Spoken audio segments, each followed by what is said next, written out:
Hi, Jeff Ray here, President CEO, South Bend Regional Chamber, continuing our candidate conversations today. This afternoon, I'm sitting down with Heather O'Connell. Heather is a candidate for Mishawaka School Board. And Heather, welcome. Hi, thank you for having me. Heather, these have been great for our members to get a chance to get to know our candidates a little bit better. We want them to be paying attention to all the races out there, and so we found this to be a good platform. For those who haven't had a chance to meet you or get to know you a little bit, tell us a little bit about yourself. Well, I'm Heather O'Connell. I grew up in Southwest Michigan, so Mishawaka, South Bend area always felt like home because that was the nearest place to do anything.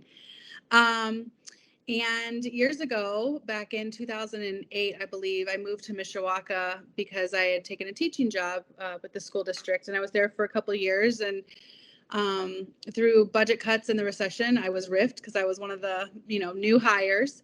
And then I moved on from there to South Bend, and now I'm in New Prairie Schools. I've been a teacher for 16 years, and I never left Mishawaka. I've always lived here. And even though I've worked other places, I've continued to live here. I love this city. We now have a family, and the high school is like my front yard, and we love this school and the school system and the teachers in it. And so we decided this was going to be our home, even if we had to commute a little bit. So yeah, that's a little bit about me. Great. Heather, go back to when you were thinking about careers. What inspired you to become a teacher? I am a music teacher. I teach K-5 music, and I've always been involved in music my whole life. And when I started to go into like figuring out what I want to do, for college, it was either going to be a lawyer or a music major. And I loved music so much, I decided to follow that. And then turns out, statistically, a high percentage of attorneys actually have music degrees too. So maybe that's the connection. There you go. So that's where I got started in music and that and teaching. And I've always loved it. So. Great.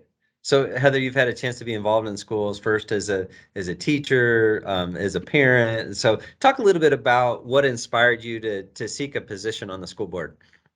Yeah. So I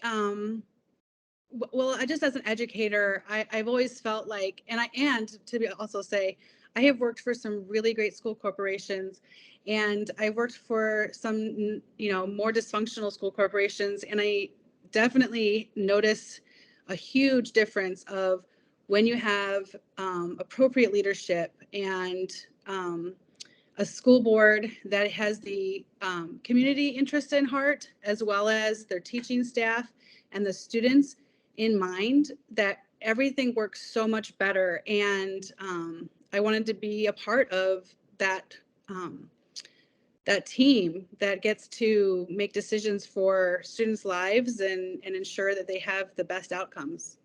Great. Heather, talk for a second about the characteristics that you think are most important for school board members and how your skill sets line up with those characteristics. Sure. Well, first of all, being a parent, I have a vested interest in it, and that I think plays a lot into it. Right now, I currently work in a state grade A school, and I love it. And my husband and I had the opportunity to enroll our daughter, who is at Beeger, into that school that I work at. But Beeger is a D-rated school, and I think that there needs to be some accountability to that. We decided not to send our daughter to the school I work in, even though I believe in it. I think we do great work, because how do you make change when you take yourself out of it? When you remove your vested interest into somewhere else, how does change happen? So as we were talking about it, I was like, oh, I think this could be better. I think that we could do things.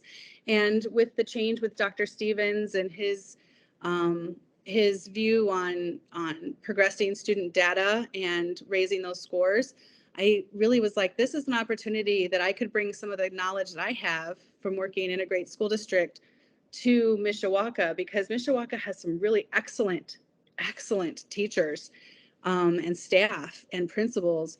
And I wanted to see things move up and to the right. and be a part of that change and not take our family out of it, but instead get our hands dirty. Great. Heather, talk for a second. You've had a chance to work for several school corporations. Just talk in general about public education and the biggest challenges facing public education today. Oh, some of the biggest challenges I think for right now is the gap in content knowledge for children, not just with the pandemic, but with just the rise that we see in kids coming not prepared because of lack of preschool access or early childhood education. I think that's a really key thing, that we are just starting from behind. And the state says kids should generally start here, but when they're starting lower, how do we make sure that those kids keep making huge amounts of growth, and not just growing, but huge amounts of growth to get them caught up to where they need to be? I think that is a huge challenge for schools right now, is just student achievement. Another one is budgets, especially for Mishawaka. So Mishawaka is in this weird place where the circuit breaker tax cap thing really affected Mishawaka, and we have one of the lowest tax base in the area, and so we don't get as much as some of our neighboring districts. And I think that's going to be a huge problem for Mishawaka going forward, and they know that too. They're looking at a referendum already for next year. So that's one of them. So student data, budgets, always budgets. That's the never ending thing, budgets. Yeah. Let's keep on that for a second, because our members would tell you that, I mean, in their workforce, they're all having challenges finding people. Obviously, there's a lot of attention happening these days about finding quality teachers and keeping them. What's the secret to keeping teachers excited and involved and engaged and in the profession? I would say one, it starts from the top down. Big thing. Teachers need to feel appreciated, that their job matters, that the hard work they're doing, the time they're giving up, the emotional investment, because I think that's the big thing too, is that, yeah, this is a job, but like any other people related work, there's an emotional investment in that, which really costs you something as an educator, that emotional investment. And people aren't willing to invest themselves emotionally into something that is very dysfunctional, that they don't see gains on, that they don't feel appreciated. When they could go somewhere else, do half as much emotional investing, and earn another income. So I think that's a lot. I know that it's also hard when we don't get quality trained people in. I know because of the shortage that we have a lot of people who are coming into education who haven't had as much training as other previous, professions. Whereas, when I was in school, you had to do your student teaching and you had to do all these extra things. And now student teaching can be a paid thing. Like you can be paid for student teaching where you didn't used to be able to do that. It was, it's part of your college education, and now it's part of like an on the job training, which is great, and also struggling for the teachers who have been there for a long time, who now have to take on that extra responsibility of mentoring and bringing along these new teachers, which is something that I think is we have to do. You can't just decide, I don't want to help this other teacher out, because you're a team, right? If one of you fails, the whole group, the whole school is going to feel the effects of that. So you kind of have to invest yourself in that. It's also made harder because I think that with the requirements for teaching have been lowered and lowered and lowered, and they're lowering them because we don't have qualified people, but we don't have people who are applying or interested in that matter, because it's such a labor emotionally intensive job, that they're lowering the requirements, which just makes it those who are there have to pick up more, and it's really difficult.